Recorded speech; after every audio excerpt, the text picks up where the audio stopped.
Hello friends, welcome back to my channel. आज मैं बताने वाली हूँ सीमांत उपयोगिता ह्रास नियम के बारे में। पहले तो हम सीमांत उपयोगिता क्या होती है। सीमांत उपयोगिता एक अतिरिक्त इकाई से प्राप्त होने वाली उपयोगिता से होता है। सीमांत उपयोगिता क्या होती है, जैसे हमने 10 इकाइयाँ कंज्यूम कर ली और उसके बाद हम 11th या 11वीं इकाई का उपभोग करते हैं, तो उससे प्राप्त होने वाली उपयोगिता क्या होती है, सीमांत। सीमा अंत यानी सीमा का अंत होने वाली यानी 11वीं इकाई से होने वाली उपयोगिता, हम उसे क्या कहते हैं, सीमांत उपयोगिता।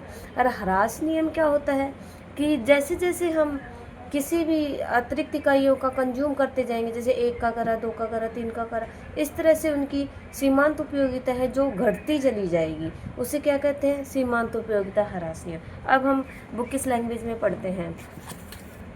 सीमांत उपयोगिता से आज से एक अतिरिक्त इकाई से प्राप्त होने वाली इकाई से उपयोगिता से होता है। सीमांत उपयोगिता ह्रास नियम इस बात को स्पष्ट करता है कि एक निर्धारित समय में एक व्यक्ति को अतिरिक्त इकाई से मिलने वाली संतुष्टि क्रमश कम होती चली जाती है। इसका प्रमुख कारण है आवश्यकता विशेष का क्रमश संतुष्ट होते चले जाना।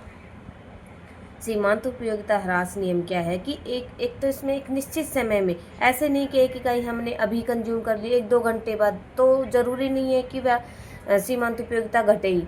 तो इसके लिए एक निर्धारित समय होता है। इस एक निर्धारित समय में हम एक व्यक्ति को एक अतिरिक्त इकाई, जो इकाई के कंज्यूम करने या उपभोग करने से मिलने वाली उपयोगिता होती है, वह घटती चली जाती है। इसका प्रमुख कारण क्या है कि वो जो आवश्यकता होती है हमारी, वह संतुष्ट हो जाती है।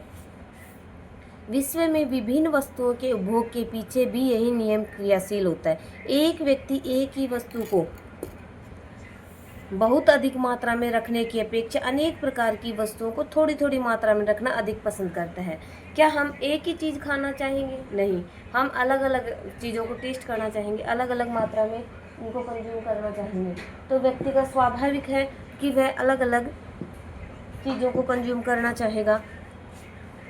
अधिक मात्रा में रखने की अपेक्षा अनेक प्रकार की वस्तुओं की थोड़ी थोड़ी मात्रा रखना अधिक पसंद करता है, क्योंकि जैसे जैसे अधिक इकाइयाँ प्रयोग में ली जाती हैं, वैसे वैसे उनकी सीमांत उपयोगिता क्रमश कम होती चली जाती है।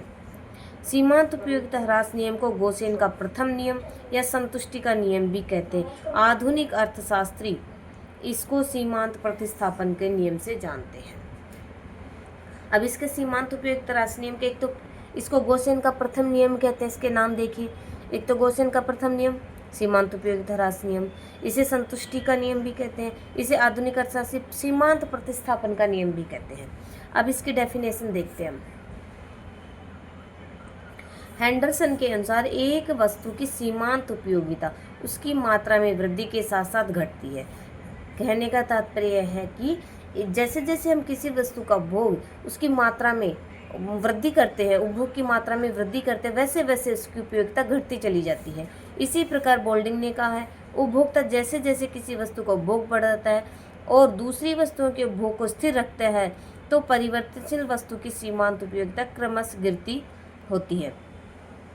जैसे जैसे हम किसी वस्तु का उपभोग बढ़ाते हैं, जबकि दूसरी वस्तुओं के उपभोग को स्थिर रखते हैं, कि तो क्या है कि हम जो परिवर्तनशील, जो हम वस्तु उपभोग कर रहे हैं, कंज्यूम कर रहे हैं, उसकी सीमांत उपयोगिता क्या है, क्रमश घटती जाती है। मार्शल भी इसी प्रकार के विचार को व्यक्त करते हैं।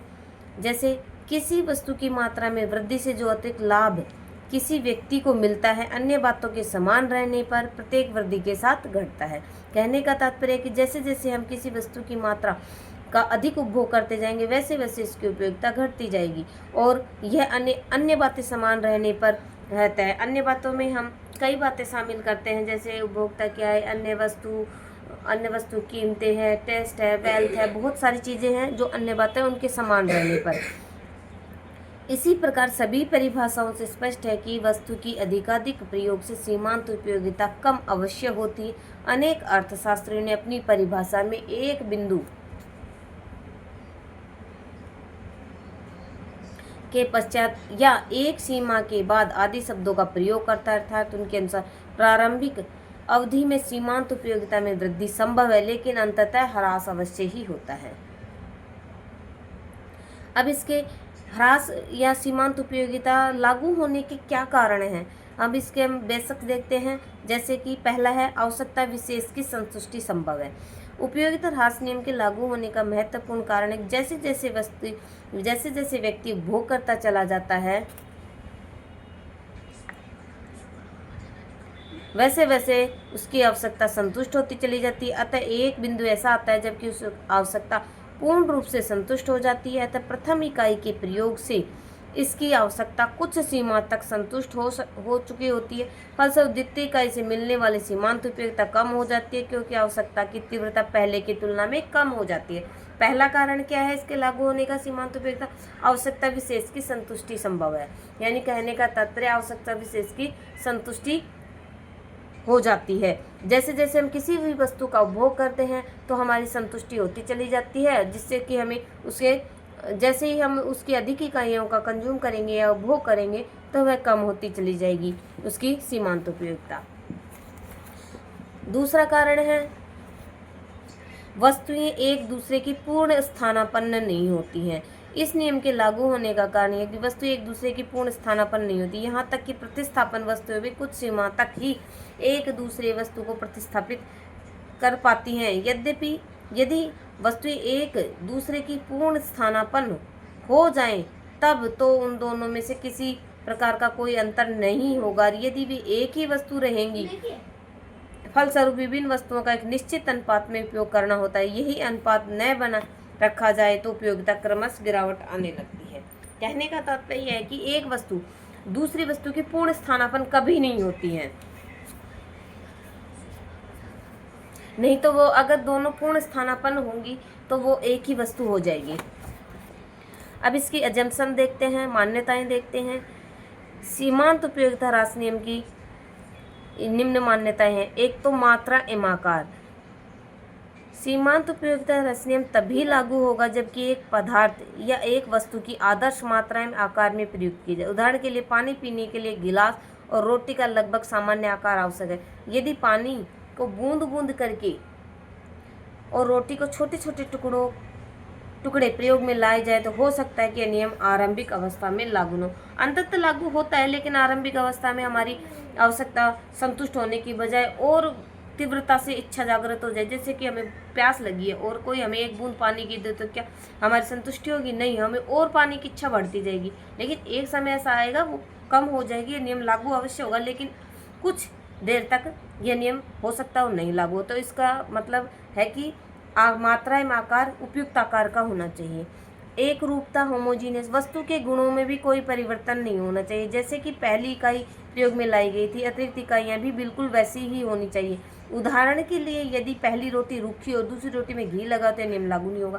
कहने का है कि एक रूपता, होमोजीनियस भी होनी चाहिए। जैसे कि एक बासी रोटी दे दी जाए तो हो सकता है और दूसरी रोटी गर्मा गर्म दी जाए और तो हो सकता है कि उसकी आवश्यकता संतुष्ट होने के बजाय और ज़्यादा तीव्र हो जाए। एक सीमा के बाद हो सकता है नियम लागू हो जाएगा, लेकिन थोड़े समय के लिए नियम लागू हम स्थगित कर सकते हैं अगर एक रूपता का गुण हम नहीं, अगर ये मान्यताएं नहीं मानेंगे तो।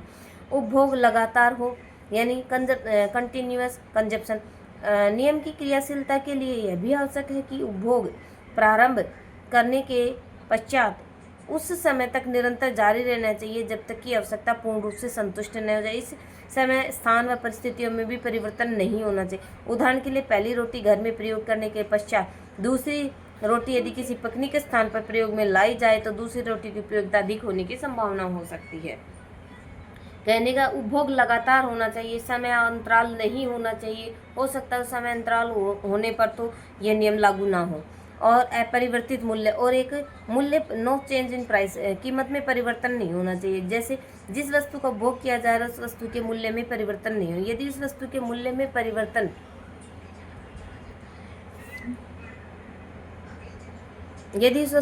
में परिवर्तन की आशंका है तो मूल्य परिवर्तन हो जाता है तो इसी दशा में नियम की क्रियाशीलता संदिग्ध हो जाए। जैसे किसी वस्तु का उपभोग करते समय पता चले कि प्रथम इकाई दूसरी इकाई का उपभोग करते समय वस्तु का मूल्य बढ़ गया हो तो ऐसा लगेगा कि जैसे कि दूसरी इकाई के से अधिक उपयोगिता मिल रही हो। स्थानापन्न वस्तुओं के मूल्य में परिवर्तन नहीं होना चाहिए। स्थानापन्न वस्तुएं सब्स्टिट्यूट गुड, जैसे कि उनके मूल्य में भी परिवर्तन नहीं होना चाहिए, नहीं तो प्रतिस्थापित करने वाली वस्तुएं प्रतिस्थापित की जा सकती है और हमारी यह नियम लागू ना हो। वस्तु की स्थानापन्न वस्तुओं के मूल्य भी समान रहने चाहिए, अन्यथा यह नियम लागू नहीं होगा। उदाहरण के लिए कॉफ़ी का पहला प्याला प्रयोग करते समय यदि चाय का मूल्य बढ़कर 1 रुपया था, लेकिन कॉफ़ी के दूसरे प्याले का प्रयोग करते समय यदि चाय का मूल्य बढ़कर 2 रुपये प्याला हो जाता है, तो ऐसा प्रतीत होगा जैसे कि काफ़ी सस्ती हो गई, फल से उसे अधिक उपयोगिता संभव हो सकती। आवश्यकता एक हो, उपयोगिता ह्रास नियम तभी लागू हो पाएगा जबकि हम किसी एक आवश्यकता विशेष से संबंधित अर्थात आवश्यकताओं के समूह पर यह नियम लागू नहीं होगा। उदाहरण के लिए प्यास लगने पर पानी के द्वारा आवश्यकता संतुष्ट की जा सकती है, क्योंकि यह एक विशेष आवश्यकता है। मुद्रा की आवश्यकता की संतुष्टि संभव नहीं है, क्योंकि मुद्रा से विभिन्न प्रकार की आवश्यकताओं को संतुष्ट किया जा सकता है। इस कारण मुद्रा तो आवश्यकताओं का समूह है। मानसिक दशा में परिवर्तन नहीं होना चाहिए। जिस व्यक्ति जिस मानसिक स्थिति में उपभोग आरंभ करता है, आवश्यकता संतुष्ट होने तक वह स्थिति बनी रहनी चाहिए।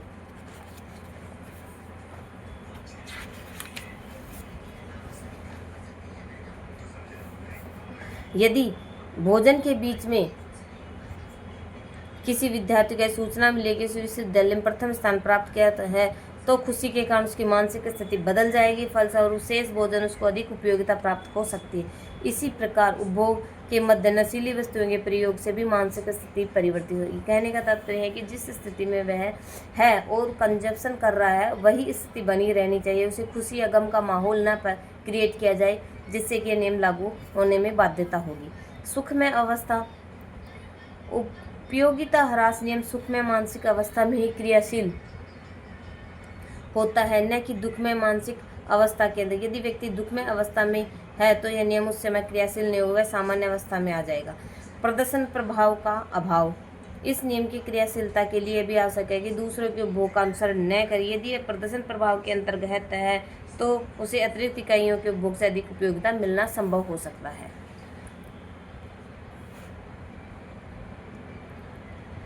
आदत, रुचि, फैशन, आय आदि में परिवर्तन न हो। प्रायः अल्पकालीन उपभोग में तत्व स्थिर रहते हैं, लेकिन दीर्घकाल में उपभोग में भी परिवर्तन नहीं होना चाहिए। ये तो थी इसकी अजम्पशन।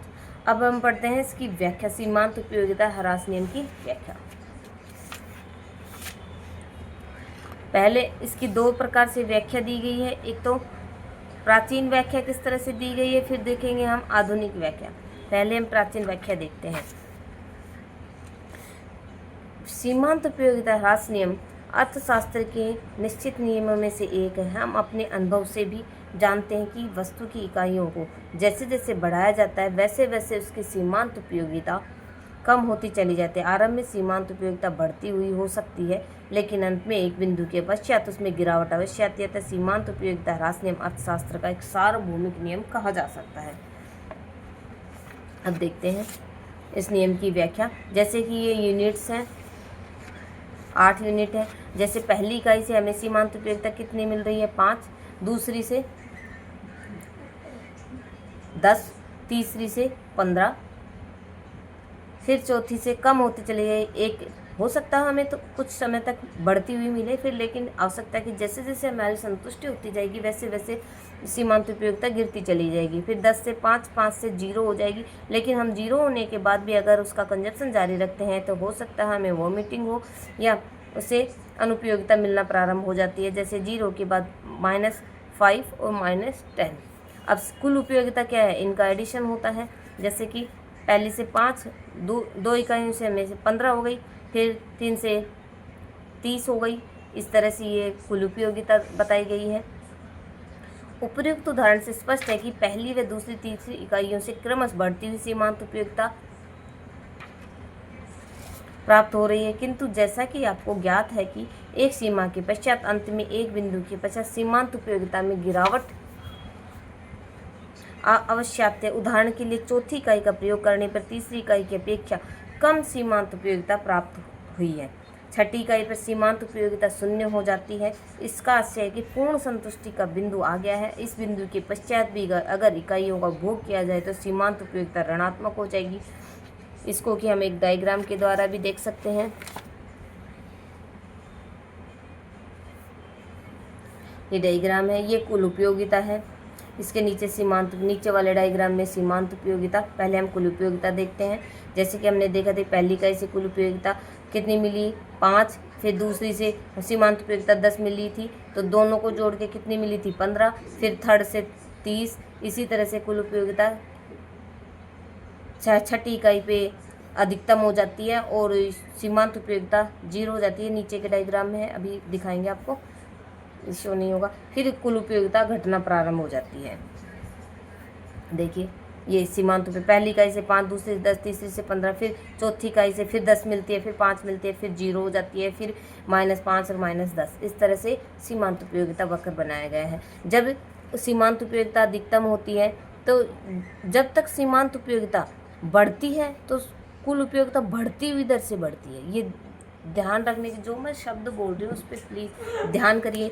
जैसे कि सीमांत उपयोगिता बढ़ रही है तो कुल उपयोगिता बढ़ तो रही है, यहाँ पे भी बढ़ेगी, लेकिन यहाँ पे बढ़ने क्या है, बढ़ती हुई दर से बढ़ती है। क्या है, बढ़ती हुई दर से बढ़ती है। फिर सीमांत उपयोगिता धनात्मक तो गिरती हुई होती है, धनात्मक, लेकिन कुल उपयोगिता क्या है, बढ़ती है लेकिन घटती हुई दर से बढ़ती है। फिर जब सीमांत उपयोगिता 0 हो जाती है तो कुल उपयोगिता अधिकतम हो जाती है, अधिकतम होने पर सीमांत उपयोगिता 0 होती है। जब सीमांत उपयोगिता ऋणात्मक हो जाती है तो कुल उपयोगिता गिरना प्रारंभ हो जाती है। तो यह कुल उपयोगिता सीमांत उपयोगिता का संबंध भी हमने देख लिया है। अगर आप चाहें तो अब मैं इसको एक बार चित्र में OX अक्ष पर इकाइयाँ और OY अक्ष पर उपयोगिता को दर्शाया गया है। चित्र के भाग 1 में कुल उपयोगिता वक्र को, TU और भाग 2 में सीमांत उपयोगिता वक्र को स्पष्ट किया गया है।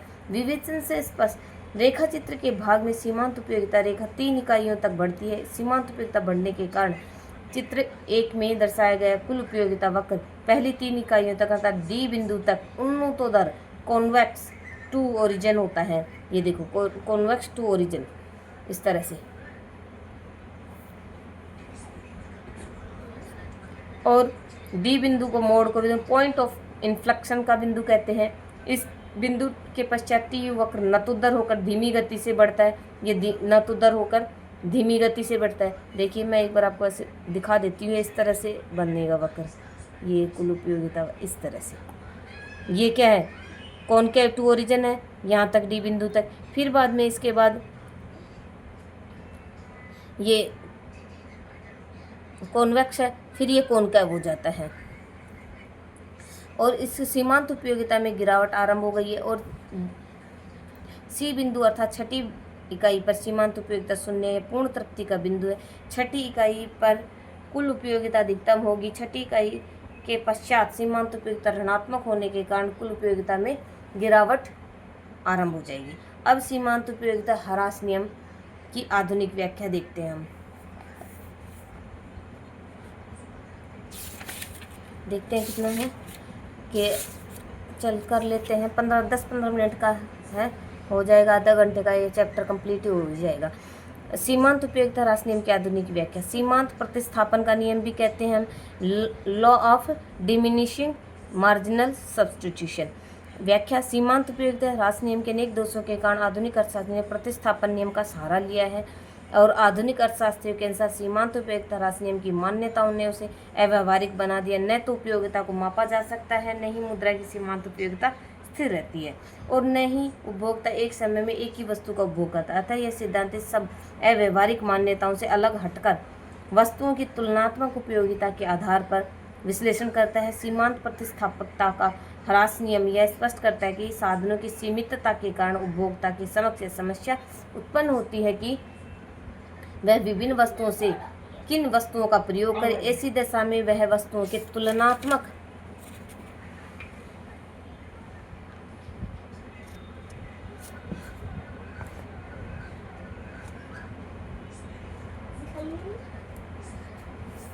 महत्व के आधार पर उसे दूसरी वस्तु को प्रतिस्थापित करता चला जाएगा और उपभोक्ता जो एक वस्तु की मात्रा बढ़ाता है वैसे वैसे उसका महत्व कम होता चला, फलस्वरूप वह दूसरी वस्तु से प्रतिस्थापन की दर गिरती चली जाती है। अतः यह कहा जा सकता है कि नियम के अनुसार जैसे जैसे इकाइयों की संख्या बढ़ती चली जाती है वैसे वैसे अन्य वस्तुओं के संदर्भ में उस वस्तु की प्रतिस्थापन दर कम होती चली जाती है। उदाहरण के लिए उपभोक्ता प्रथम संयोग के रूप में एक सेब और एक नारंगी का अभी आपको एक सारणी भी बताई जाएगी और बताई जाएगा कि दो वस्तुओं का किस तरह से उपभोग करेगा। पहले प्राचीन नियम में हमने सिर्फ एक वस्तु को लिया, इसमें हम दो वस्तुओं के ले रहे हैं।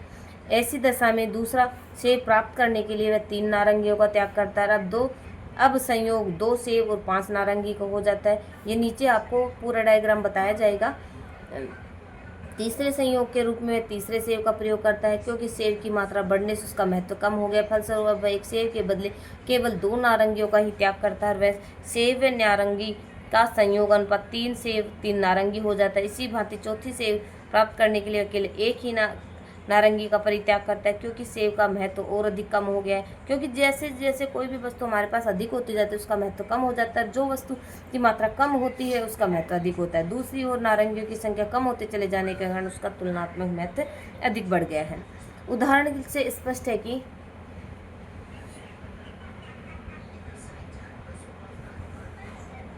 नारंगियों के रूप में सेब की प्रतिस्थापन दर घटती है और यह क्रमशः 1, 3, 1, 2 व 1, 1 रह जाती है। उपभोक्ता अपनी कुल संतुष्टि में कोई परिवर्तन किए बिना उपर्युक्त उदाहरण के किसी भी संयोग को अपना सकता है। जैसे जैसे वह सेब की मात्रा में वृद्धि करता है वैसे वैसे नारंगियों के रूप में सेब की प्रतिस्थापन की दर कम हो जाती है।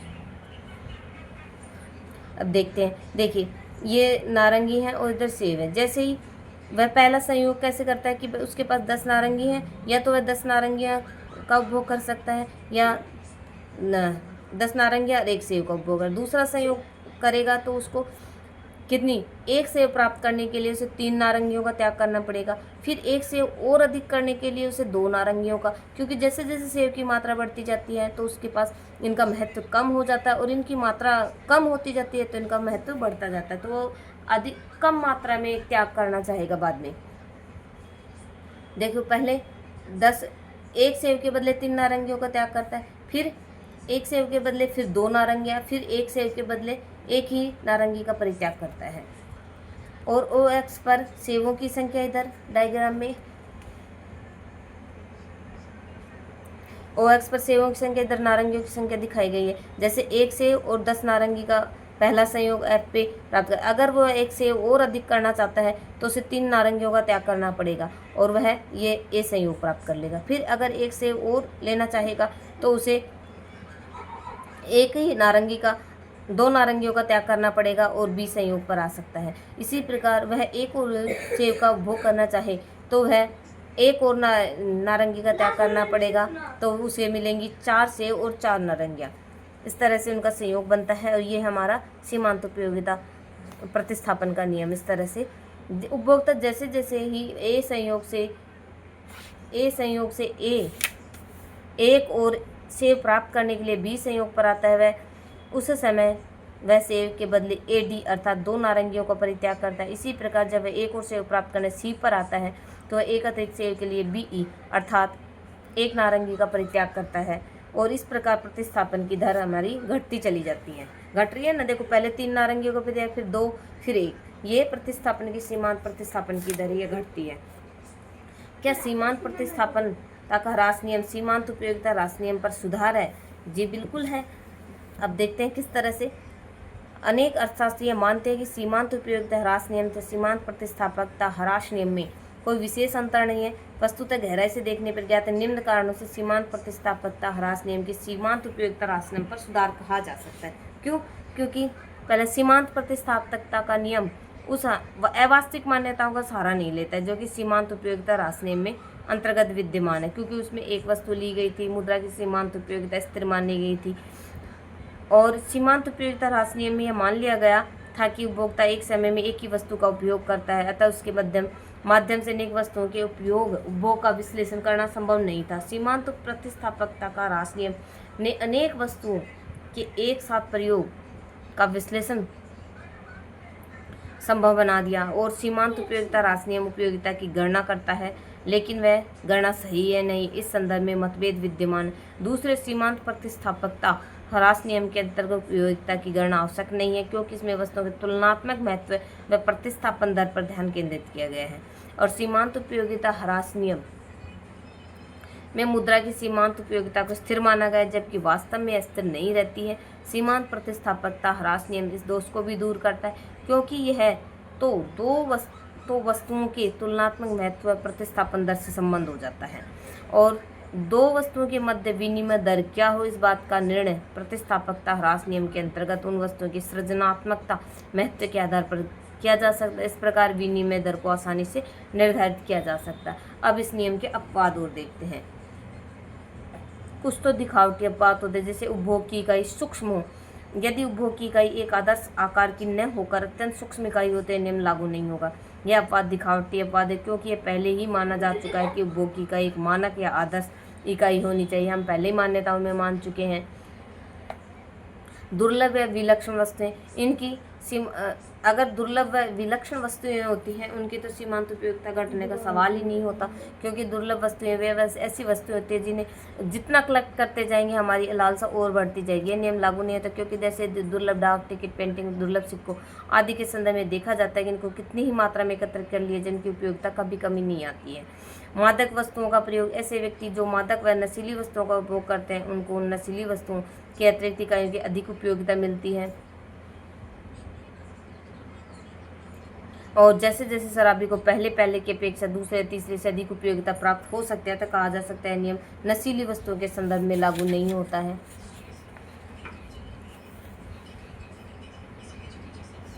फिर पूरक वस्तुओं का प्रयोग, यह भी तर्क दिया जाता है कि जब दो पूरक वस्तुओं का सम्मिलित रूप से प्रयोग किया जाता है तो उनकी उपयोगिता बढ़ती जाती है। जैसे पेन व स्याही का सम्मिलित प्रयोग अधिक उपयोगी प्रतीत होता है। फलस्वरूप यह कहा गया है कि पूरक वस्तुओं के संबंध में नियम लागू नहीं होता है, क्योंकि लेकिन हमें इन वस्तुओं के सम्मिलित रूप में नहीं वरन अलग अलग करके देखना चाहिए। इनका अलग अलग प्रयोग करते हुए यदि इनकी अतिरिक्त इकाइयों का प्रयोग किया जाए तो निस्संदेह उपयोगिता घटती हुई मिलती है।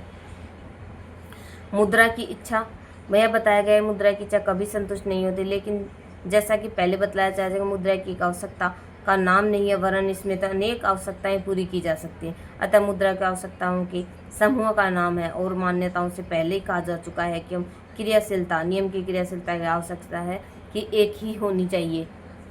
और कंजूस व्यक्ति की धन संग्रह की प्रवृत्ति, ये कुछ ऐसी अपवाद हैं जिनको हम मान नहीं सकते। और धन संचय स्वाभाविक एक मानसिक प्रवृत्ति होती है इंसान की, जितना धन संचय करे और लालसा बढ़ती जाती है। और कंजूस व्यक्ति की धन संग्रह की प्रवृत्ति, प्रदर्शन व शान शौकत भी, अगर एक से शान शौकत दिखावटी की करेंगे तो हमारी आवश्यकता कम होने का नाम नहीं लेगी, संतुष्ट नहीं होने की। हम और ज़्यादा शान शौकत से ऐसे अच्छे मकान, अच्छे कपड़े, नौकर चाकर आदि हमारे जवारत को सम्मिलित हो सकता है। अतः ये आवश्यकताएं नहीं कही जा सकती। वस्तु या सेवा के प्रयोग में वृद्धि, नियम के अपवाद के संदर्भ में कहा गया है कि कुछ वस्तु या सेवाओं के प्रयोग में वृद्धि से उपयोगिता क्रमशः गिरने की अपेक्षा बढ़ती है। उदाहरण जैसे टेलीफोन कनेक्शन की संख्या बढ़ती है, वैसे वैसे एक व्यक्ति एक ही टेलीफोन से अधिक लोगों से संपर्क कर सकता है। अब वास्तविक अपवाद देखते हैं। कविता या मधुर संगीत, अगर अच्छी या कविता हम सुनते हैं तो और ज़्यादा संतुष्टि मिलती जाती है, तो यह नियम भी लागू नहीं होगा। इस संदर्भ में तर्क दिया जाता है कि अच्छी कविता या मधुर संगीत की जितनी बार अधिक सुना जाए उससे प्राप्त होने वाली उपयोगिता कम नहीं होती है। फिर अन्य व्यक्तियों के पास वस्तु की मात्रा, यदि एक व्यक्ति के पास किसी वस्तु की अधिक मात्रा है तो ऐसी दशा में दूसरा व्यक्ति भी चाहेगा कि उस व्यक्ति के पास जितनी वस्तुएं उसके पास भी हों। उदाहरण के लिए यदि एक कॉलोनी में सभी धनी व्यक्तियों के पास 2 कारें हैं तो ऐसी दशा में धनी व्यक्ति जिसके पास केवल एक कार है तो वह दूसरी कार का प्रयोग करेगा, तो पहली कार की अपेक्षा अधिक उपयोगिता का अनुभव करेगा। और आरंभिक अवस्था, वस्तु के प्रभावपूर्ण उपयोग के लिए पर्याप्त मात्रा होना आवश्यक है। अतः यह संभव है कि उपभोग की प्रारंभिक इकाइयों की उपयोगिता बढ़ती हुई मिले, लेकिन एक बिंदु की पश्चात गिरावट अवश्य ही आएगी। अब इसके आलोचनाएं देखते हैं, क्रिटिसिज्म देखते हैं। उपयोगिता की माप कठिन है। पहली बात तो ये मानसिक प्रवृत्ति होती है, इसको हम माप नहीं सकते, एक अपवाद है। इसकी आलोचना है, उपयोगिता को मापना कठिन है। व्यक्तिगत विचारों को अधिक महत्व है। उपयोगिता विभिन्न व्यक्ति विभिन्न परिस्थितियों उनकी मानसिक दशाओं पर निर्भर करती है। उन उपयोगिता विश्लेषण में व्यक्ति की भावनाएं प्रमुख स्थान ग्रहण कर लेती हैं। इन भावनाओं में शीघ्रता से परिवर्तन नहीं होता है। ये इतनी अनिश्चित होते हैं, इनके संदर्भ में कोई भी पूर्व भविष्यवाणी करना संभव नहीं है। लंबी उपभोग अवधि, विशेष रूप से ऐसी उपभोग वस्तुएं जिनके संदर्भ में जिनका जीवन दीर्घकालीन होता है और जिन वस्तुओं की पूर्ति दीर्घकाल में संभव है। विभिन्न प्रकार के परिवर्तन विभिन्न आवश्यकताओं का उदय आदि तत्व आवश्यकता को संतुष्ट करने में बाधा उत्पन्न करते हैं। उपभोग क्षमता का विश्लेषण न करना। फिर मुद्रा की सीमांत उपयोगिता स्थिर नहीं रहती है। मूल्य परिवर्तन, जिस वस्तु का भोग किया जा रहा है उस वस्तु के मूल्य में परिवर्तन संभव है आज के युग में जबकि कीमतों में अस्थिरता अर्थव्यवस्था का एक अंग बन गई है, एक व्यवहारिक मान्यता कही जाएगी और व्यष्टि प्रधान है। सीमांत उपयोगिता ह्रास नियम सूक्ष्म या व्यक्ति विश्लेषण के महत्व को स्पष्ट करता है। यह व्यक्ति को प्रमुखता देता है। व्यापक या समग्र रूप से सीमांत उपयोगिता निर्धारित करना संभव नहीं है और अन्य बातें समान नहीं रहती हैं, जो कि हमने अन्य बातें समान मानते हैं। अब इसका महत्व देखते हैं। व्यवहारिक जीवन में इसका क्या महत्व है। सैद्धांतिक महत्व मांग के नियम का आधार है। जो मांग का नियम आगे चल के हम पढ़ेंगे, उसका नियम का आधार भी क्या है? सीमांत उपयोगिता ह्रास नियम पर मांग का नियम आधारित है। यह स्पष्ट करता है कि मांग रेखा नीचे की ओर गिरती हुई क्यों होती है, अर्थात मूल्य कम होने पर वस्तुएं अधिक व अधिक मूल्य होने पर वस्तुएं कम क्यों खरीदी जाती हैं। तो ये इसी सीमांत उपयोगिता ह्रास नियम के कारण ही सम सीमांत उपयोगिता नियम का भी आधार है और उपभोक्ता की बचत का आधार। जो भी हम आगे नियम पढ़ेंगे उन सब का आधार क्या है? उपयोगिता विनिमय मूल्य को अंतर को स्पष्ट करता है। यह प्राय देखा गया कि अनेक अत्यधिक उपयोगी वस्तुओं का विनिमय मूल्य बहुत अधिक कम होता है। जैसे कि हवा अत्यधिक उपयोगी होती है, भी प्राय निःशुल्क है। पानी अत्यधिक मात्रा में उपलब्ध है तो इसकी सीमांत उपयोगिता बहुत कम है, फलस्वरूप इसका विनिमय मूल्य भी कम है। समाजवाद का आधार है और व्यवहारिक में तो कर प्रणाली का आधार है और उत्पादन व उपभोग में भिन्नता का स्पष्टीकरण है और मूल्य निर्धारण। और अब हम ये इसके इम्पोर्टेंट फैक्ट भी देख लें। इसे इसका प्रतिपादन गोसेन ने किया था, इसे गोसेन का प्रथम नियम कहते हैं। और किसी भी वस्तु की सीमांत उपयोगिता उसकी मात्रा में वृद्धि के साथ साथ घटती है। सीमांत उपयोगिता ह्रास नियम और सीमांत उपयोगिता ह्रास नियम की आधुनिक व्याख्या को सीमांत प्रतिस्थापकता का नियम कहते हैं। सीमांत उपयोगिता ह्रास नियम की क्रियाशीलता के दो प्रमुख कारण। प्रथम, आवश्यकता विशेष की संतुष्टि संभव है। द्वितीय, वस्तु एक दूसरे की पूर्ण स्थान। ये इम्पोर्टेंट फैक्ट भी बनता है कि सीमांत उपयोगिता के क्रियाशीलता के क्या कारण है। एक तो आवश्यकता विशेष की संतुष्टि की जा सकती है, दूसरी वस्तु एक दूसरे की पूर्ण स्थानापन्न नहीं होती हैं इसलिए। और सीमांत उपयोगिता ह्रास नियम की सीमांत उपयोगिता को स्थिर मानता है, जबकि सीमांत प्रतिस्थापकता ह्रास नियम मुद्रा की सीमांत उपयोगिता को स्थिर नहीं मानता है। मांग का नियम सम सीमांत उपयोगिता नियम का आधार, उपभोक्ता की बचत का आधार सीमांत उपयोगिता ह्रास नियम और मादक वस्तुओं के प्रयोग, शक्ति संचय, मधुर संगीत आदि के नियम में यह क्रियाशील नहीं होता है। अब इसके कुछ क्वेश्चन हैं, हम नेक्स्ट वीडियो में करेंगे। और अगला हमारा चैप्टर होगा सम सीमांत उपयोगिता नियम। इस वीडियो में इतना ही। अगर आपको पसंद आता है तो लाइक शेयर सब्सक्राइब जरूर करें।